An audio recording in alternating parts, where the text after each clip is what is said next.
When I was little, I didn't really register what my parents did. I knew technically they were actors, but they weren't famous. They were working actors at the time. Hey everyone, Adam Lupis here from the Up and Adam Show, bringing you back the old school vibes of late night television.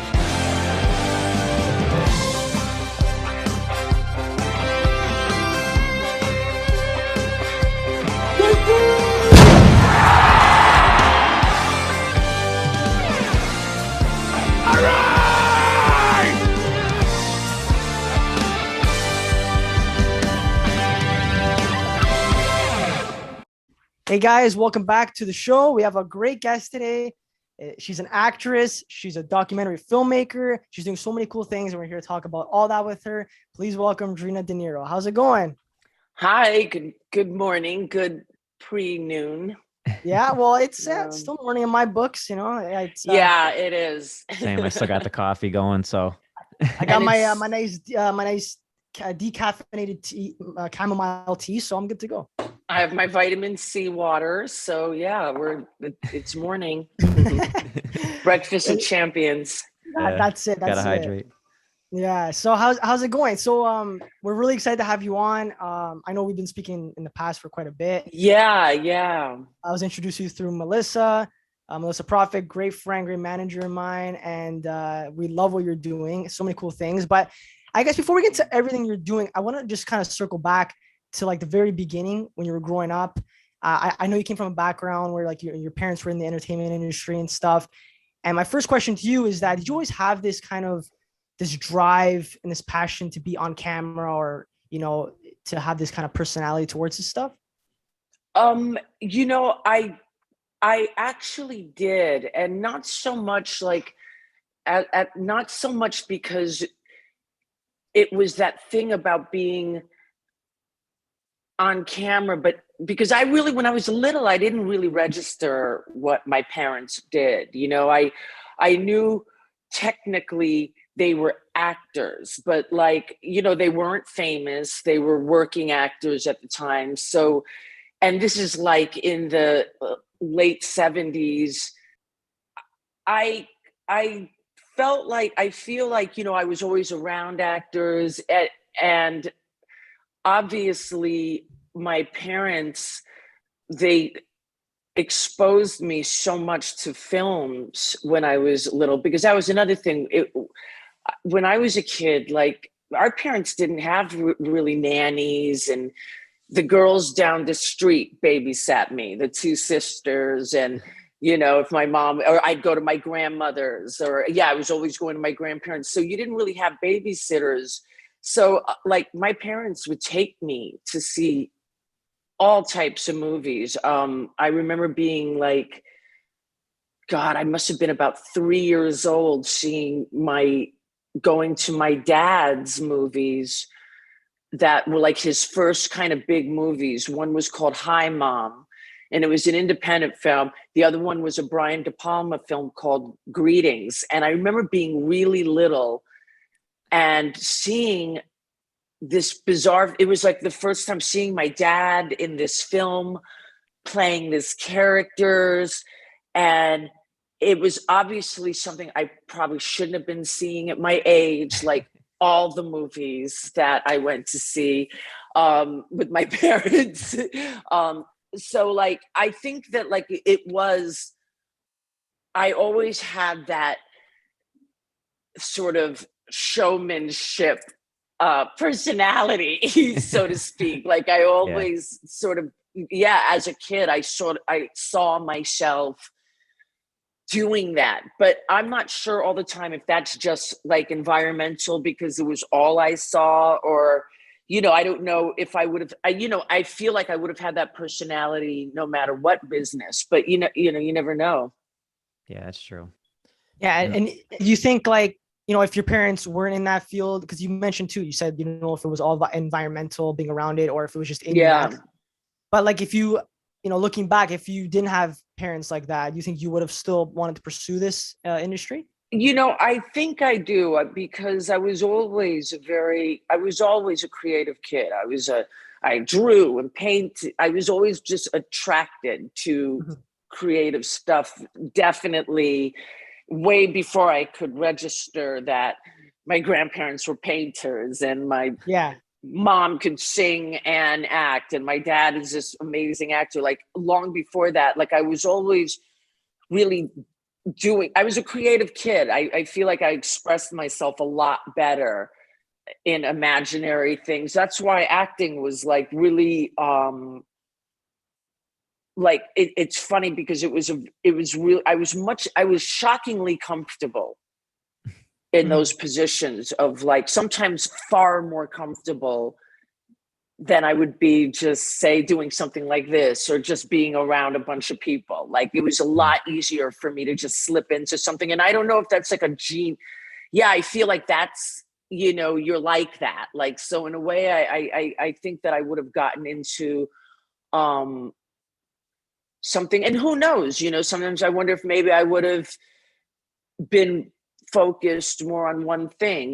Musically, that was like my second love. And I wonder sometimes, like, if I had really focused on that. Like sometimes I feel like when you grow up in this artistic background, you kind of become like a jack of all trades within the Yeah. within the performing arts, like, because I was Mm. around music, I was around actors, I was around acting and plays. So I was always kind of physically expressing myself or, vocally expressing, Okay. I gotcha. yeah, Yeah, yeah, that's because we wanted to ask you about that because I saw too. It said you were a DJ, you modeled, you did acting. Like yeah, that's so.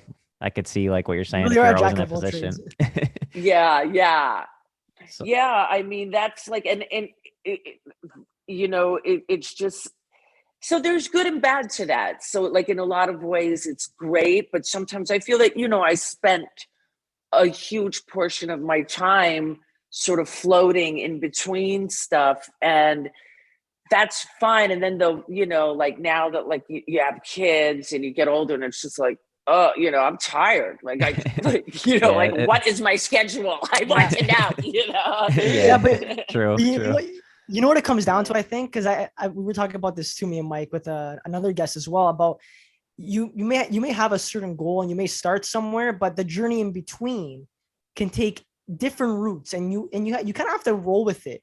You have to Right, learn to right. adapt with how things go. That's like that goes for just anything in life. Look at people like, this is gonna be a really, really weird example, but look at like the caveman, right? How they discovered fire and stuff. You really think they wanted to discover fire? They just went out there and they just kind of had to use the resources in front of them. So again, like if you had a love for, if your singing was your second passion, for example, right? Right. Let's say you're doing acting, but let's say like, a few months it was slow with that. Maybe, who knows, you may wanted to pick up something with the singing and trying to pursue Yeah. that. And who knows, maybe that would have taken off too. Like we don't know unless we try things in life too. I really admire how, even about how Mike said you were a DJ. That is really Yeah. cool because, Major, I love this like retro stuff. And I have to say, like Yeah. when you were doing DJing, that must have been a time when like that your music was popular, all that stuff. You had to like Night at the It was, Roxbury. yeah. I mean, it was really amazing time. That's the thing. I feel like most of my friends too who grew up here, like we just feel like we had it the worst because it was still so much fun. And then by the time we were adults, like Giuliani shut everything down. They cleaned up New York and was like, hey, wait a minute. Like, it's over already. But like, it was a really good time.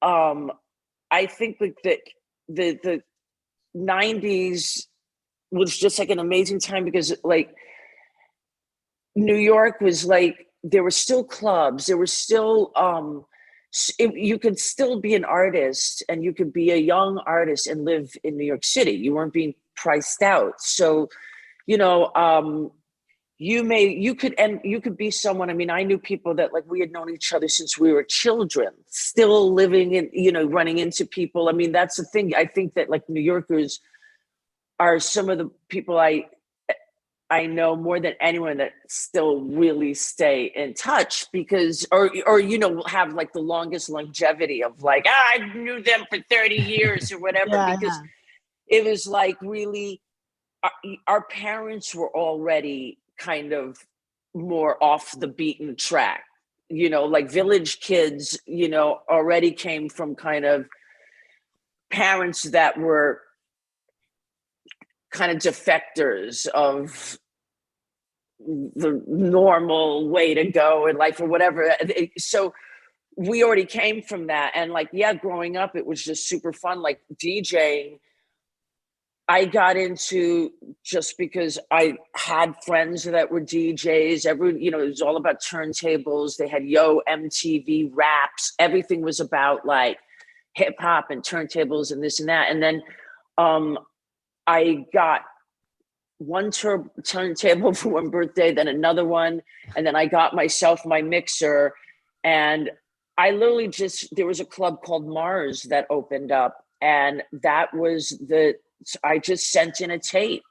Like, and so like, I remember a friend helping me mix this tape and telling me like, don't put this song, don't put Big Fun, or like, you know, like some, like, don't put that song that's played out, put these and this and this. And I made this tape. And in those days, it was like, oh yeah, hey, another girl DJ, you know, she models it. She's, you know, got this name, whatever. She's a girl about town. Great. And then the next thing I knew, I was DJing in this like big club with equipment and, you know, and then it just started DJing like everywhere. And I ended up, and since I loved that a lot more than being like a okay model, like I was an okay model, but I was like a much better, you know, DJ or did other stuff. So I started getting into doing music for shows and making my time a little bit more worthwhile. Did that come before you started acting then, or were you acting at all during? I was going to school in those days. I was still studying. At that time, I was studying at Joan McIntosh. There were so many different acting places, acting schools, Stella Adler. And I think I was studying with this actress this teacher Joan McIntosh and Larry Moss in LA. So I was studying, but I wasn't I hadn't done anything like a real part as an actress. Like I had done stuff when I was a kid. I was like in The Godfather, you know, for a little while, a couple minutes or something really? When I was a baby. Really? You were? Yeah. What part, or what was the? I think the part, they're all coming in the train and with the families, and the families are all coming off the train when they arrive, and he's holding me. There's a gaggle of kids. Oh wait, Godfather 2, right? Yeah, Godfather Part 2. Yeah. Okay. Oh, that's my favorite Godfather. Yeah, it's a good one. Yeah. Wow. That is it. No, That's cool. crazy. So Drena, I was saying like even going back to the DJing too, and how you at that time were preferring that more than modeling too. Is that because you were in an environment, going back to like how you were very personable? Is that because the environment was around people, you felt like more of a connection like that? Because modeling, I guess, is very just like, it's just more, you know, there's a crew, but yeah, it felt like more of a lively experience. Is that why? Yeah, the modeling was, I mean, the modeling was amazing as far as it was so great to travel. You know, and I made incredible friendships. I mean, I had a great time. I love designers. I love fashion. So that part was, you know, I was really grateful for that time and that ability to be able to do stuff like it opened me up to a lot of experiences and stuff. But, you know, I knew that I wasn't that right kind of personality. Basically, and I just I knew that like I physically wasn't that kind of a striking beauty. Like I could walk it, you know, I could walk the way I should walk and do this. You could put stuff on me, but like, you know, it's like, I mean, I'm sure if I look like some other models, I would have been like, hey, you know, this is good. But like, yeah, it was very clear. Like I did a lot of shows, a lot of runway stuff, but I just wasn't that kind of personality. I wasn't, Really? You So know, I it's was, it's I tough. sort of It's would tough go to do, off huh? onto my own stuff. Yeah. Oh, definitely. I mean, it's, you know, and it's a business, you know, and no matter what people think, no matter how Yeah. much fun you think these girls are having, you know, they're handling their business. Yeah. And It's a lot of work. it is. But yeah, so there's like the good stuff, but you know, and also it's really the kind of career you have to have a backup plan. And I knew that, you know, Hmm. I knew that either Yeah. way. Well, I mean, you how was it like working for Giorgio Armani? Because that had to be a good a good gig for sure. Yeah. That was a great gig. Yeah, a dear friend of mine who now he hired me to work with Emporio Armani when they were first doing the kind of younger, Mhm. more sport kind of line, Emporio Armani. And I had like modeled, I had done some of Armani shows, but they hired me as a consultant when they were really trying to launch Emporio Armani. It was in New York, and they wanted sort of kind of trendy, you know, whoever's out there, the people of the minute. And I was hired as a consultant to help with events, to do the music, curate, you know, the stores and the shows, and I would also walk in the show. So I was sort of like this like muse ambassador for the company. Yeah. Would help get the, you know, do the big projects or and events and everything. And it was an amazing experience. Like, he is just, to work with a man like that and really see that old school talent and know-how, like no matter what you see, all him and this and that, you know, there's someone who, like, when you're looking at a dress with like 20,000 hand sewn beads and the creativity in that, and just, you know, it was pretty amazing. I mean, I really I learned a lot, and I had like amazing experiences, you know, meeting Sophia Loren and Oh wow. people like, yeah, like, I mean, go, just sort of legends and that whole, and it was a great time in the fashion world. You know, it was a really um you know, exciting time. Versace was doing his thing. There was so, you know, Galliano, this, I mean, there was just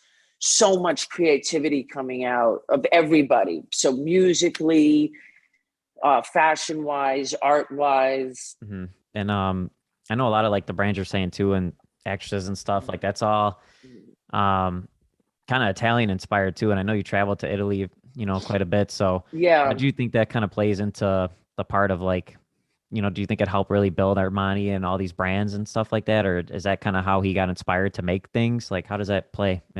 I think that, yeah, it was so smart, because what we would do is we would say, right, basically give reports on what is everybody wearing in New York? What is the thing now? And, you know, so sometimes it was like, it could be, I don't know, leather shorts with opaque stockings, and Yeah. you know, parkas, all, you know, and it was sort of like, what was, because street fashion was so influential.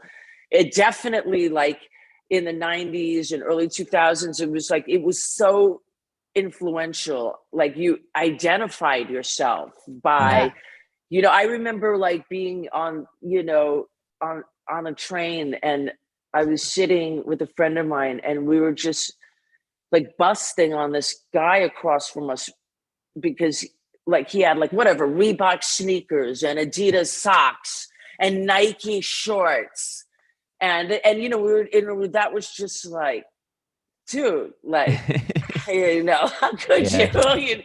But like, yeah, so we would give him these ideas, and then they would reproduce it. And so maybe he'd do a parka in sequins with fur, you know, whatever, and then Yeah. someone's wearing it on the runway. So yeah, there was a lot of like, it was a sort of a mutual sort of beneficial thing, you know. And yeah, I would wear, you know, he liked having younger women, sometimes more curvy women, more different, wearing his stuff, because say you kind of would think of Armani, like you think of maybe, like famous actresses or, whatever, Michelle Pfeiffer or Glenn Close or whatever. But then like, like say if I went to an event and I'd wear an Armani thing, of course I would find like the one thing that nobody else had the guts to wear. And then everyone would be like, who is that? I'm like, Armani. They're like, where do you like, oh my God. I'm like, I'll find it. Like, I'll dig it up. Yeah. Well, I was going to say, cause we sell Italian merch and stuff like that. And I feel like it's always hard to find ideas and designs. And even like with girls, it's tough because sometimes like the ladies' cuts shirts are tighter, but not all like girls want that. And then sometimes you put a looser fit one, but then it's crew neck. They like the V-neck. And then some people don't like the more exposed stuff. Right. So a large portion of our customer base is girls, but I feel like it's hard to really cater to it. Like what would you recommend me to do to like research and design and figure that kind of stuff out? Yeah, I think that it's like, you have to just go really look at what you first start with, what you think works. Like go to the designers, go to get inspiration from the people, like whatever catches your eye. And like, it could, I don't know, Balenciaga or this or that, whatever your, or as far as Italian, sometimes I do a lot of, I'll go retro, like I'll do a lot of research I'll get an idea, like I'm going somewhere. All right, I want to kind of have a 60s Anna Mignani, Monica Vitti vibe. And I will straight up research pictures of her and go to like a hairstylist, like, and just so, and you know what I mean? And it's like, because you have to, you can't please everyone. Yeah. So you just try to go with like, what is a universally like. But you're not afraid to go back to like, you said like the 60s or something, or you want to try to stick with the trends? I kind of don't think, sometimes I think the trends are great, but like, I definitely, I see so many people stick with trends that they should not be doing. And it's like, just because it's okay on one girl doesn't make it okay on, all 6 of your friends, because you see a lot of that, like, especially in the city, just like, wow, all of you decided to wear the same thing. Yeah.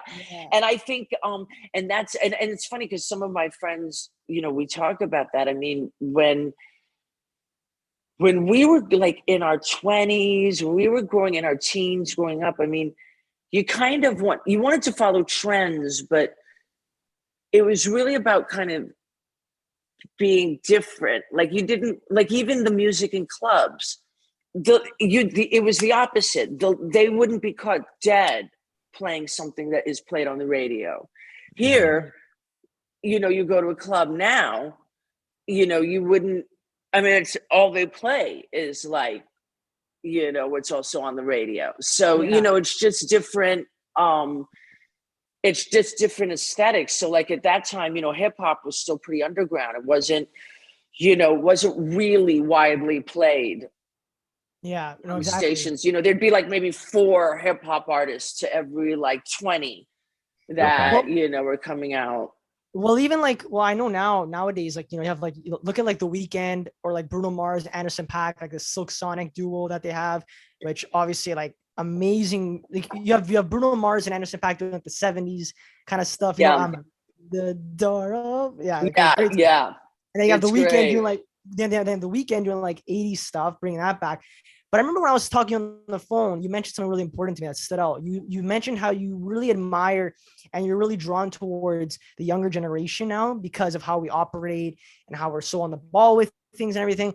But I really like how you brought up the fact that back then, how it was more expressive and more like, you had like, you could just kind of do whatever you want. You didn't have to always kind of go with what's trending and stuff like that. Yeah. Kind of, where that 90s and 80s creativity kind of got lost in the way.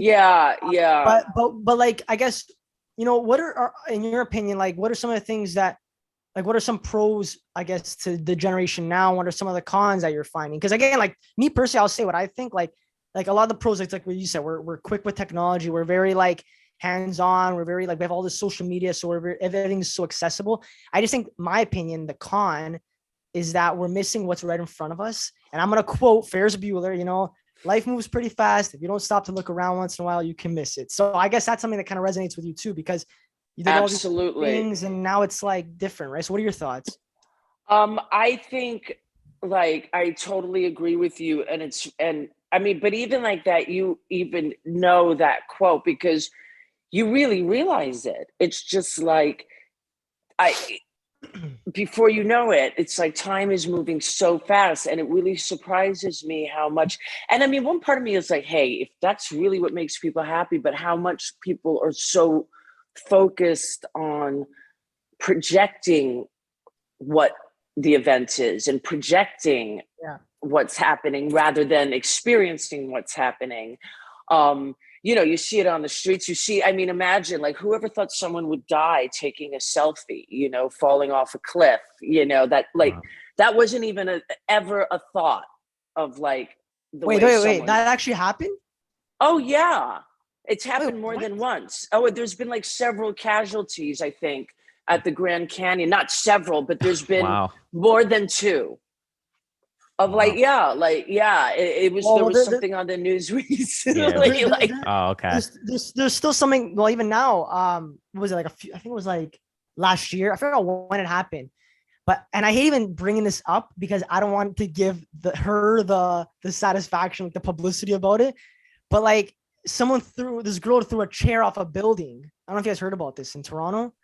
No. And like right off the highway, and I think no one got hurt, but like she did it just to get popularity, and now she blew up, and now she's big.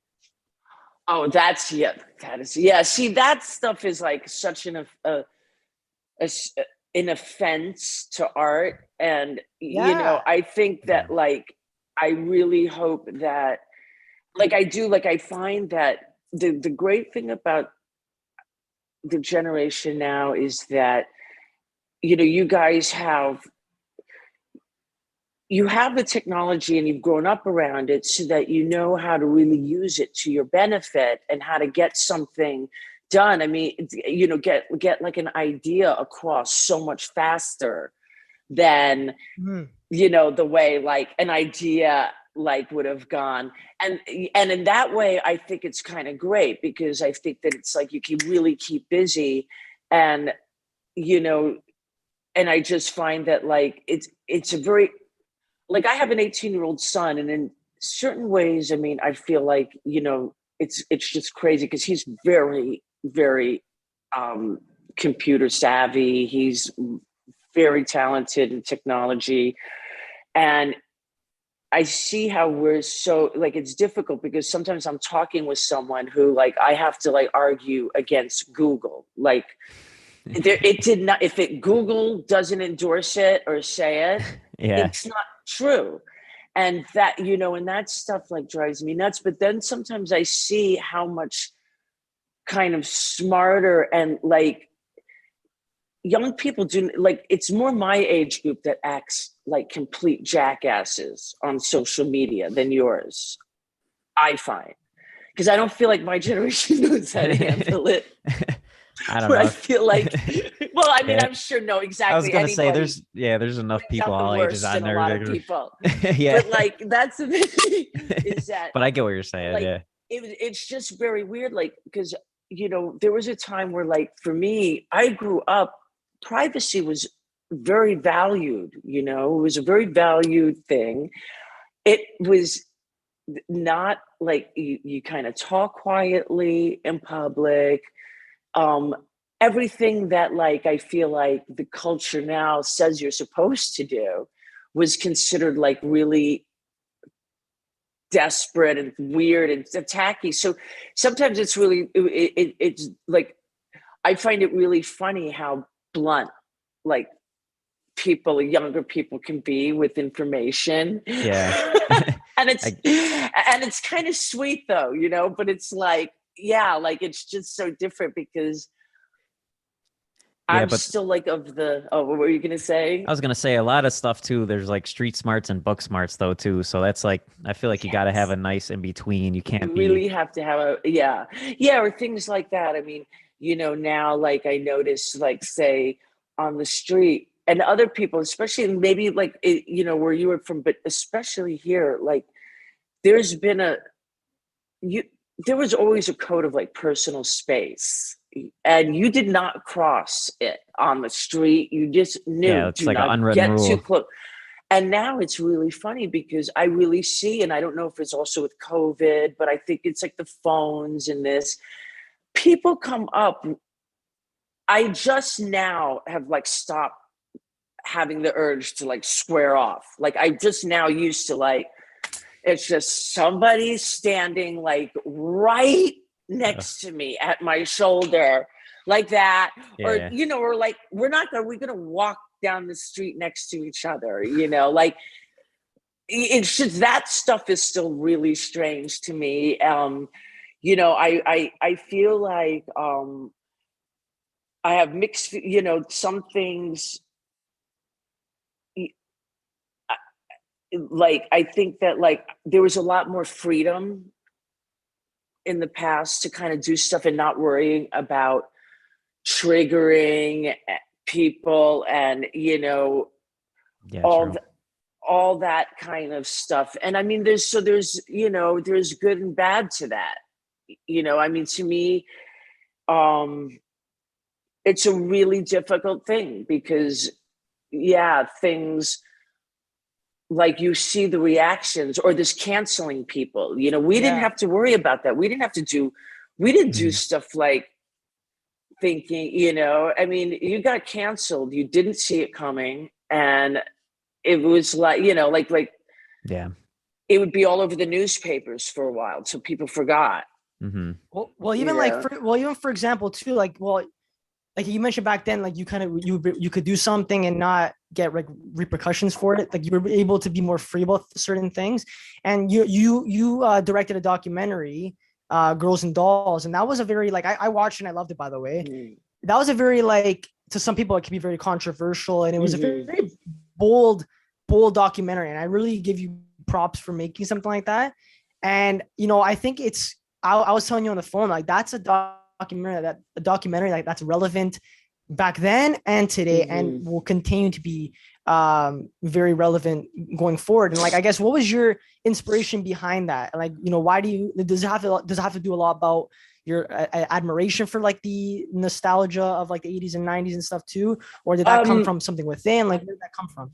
That was actually, I knew that woman, Robin Newland. She's a fashion stylist, and that came from a trip that we were on in Puerto Rico, and we were doing a job, some type of shoot, and we were staying with a friend, and I was in her room with her, and we were there with one of the shoe designer, and she had this bag, and I noticed, and she's talking away and everything, and I saw this bag, and I saw these like doll legs sticking out and things, all this doll stuff. And I was like, hey, what's that? And she was like, oh, those are my babies. And then she was like pulling it out, and there was like these dolls of hers. And she had the clothes, a whole bag of these crazy Barbies that kind of looked a little strange. And I realized because she was showing me some of them had, you know, one head, like, so like a Barbie princess head on a Marilyn Monroe body or something, or like a basketball player's head on a, you know, some other doll's body. And she started telling me this whole story about these dolls. And we just were so fascinated. We never sat down, and we just stood over the bed, all this junk all over the bed, clothes and stuff. And we were all like, listening to the story about how she had, you know, rescued, like she had this doll that she loved so much, and that like when a building got on fire, she like, her parents, her mother said like, leave everything, we gotta go, and she just ripped this doll's head off and put it in her mouth.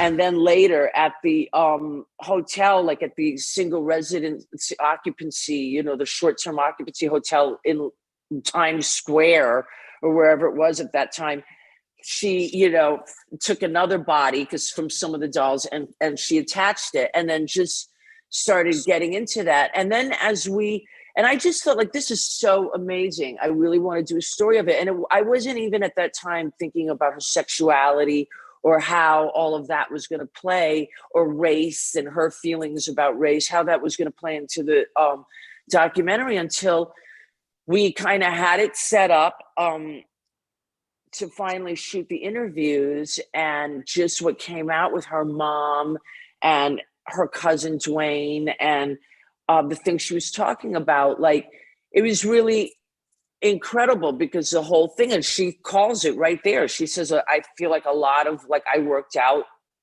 all of my issues about sexuality through these dolls, because she would make these dolls like live out, oh, this is the gay couple. That's why she was so into the guy dolls, their bodies and everything. And it really, she like worked out, for someone who wasn't exposed to this, very Anglo, blue blood, WASP, white culture, that she just, like, was someone who looked at that, like, through, the TV or here or there. And she was so fascinated with this culture that she lived right next to, but was never welcome to be a part of. And then, she worked all of this kind of stuff out with these dolls. And I just loved, the full story, like, and then she ends up, and she's still doing it. Like, she does these art installations of her dolls, and like has this, these great, these huge pictures of like her dolls in these like scenes, relaxing or in cars, or that is awesome. It's so, and I just love it, because like that's about it's same story what we're going through. That's about survival. It's not about being a victimhood. And these people were victimized, and they experienced every kind of abuse, every kind of racism, every kind of, like, they didn't get any breaks, and yet got through it.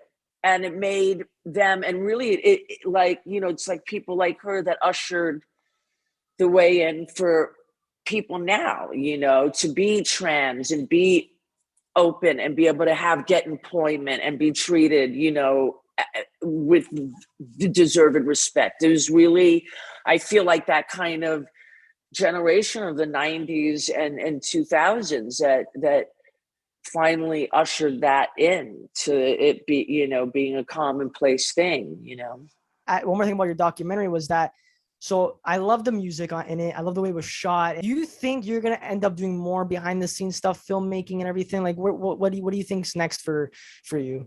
That is definitely the short-term goal. That is the goal. I really want to get back into doing. I love documentary. Is an amazing medium, but so definitely, I definitely want to direct more, and I've been working a lot more on my writing and just being in a position, just being freer to. I mean, that was what was so amazing about Girls and Dolls for me, was that it was sort of my breaking out from the actual business of being an actress, and doing this and doing that. And finally just being like, I want to just let my mind go and do what comes naturally without any kind of limitations, and that creatively, at least. And so, I do. That's what I do love about the actual filmmaking process, as opposed to just being in front of the camera.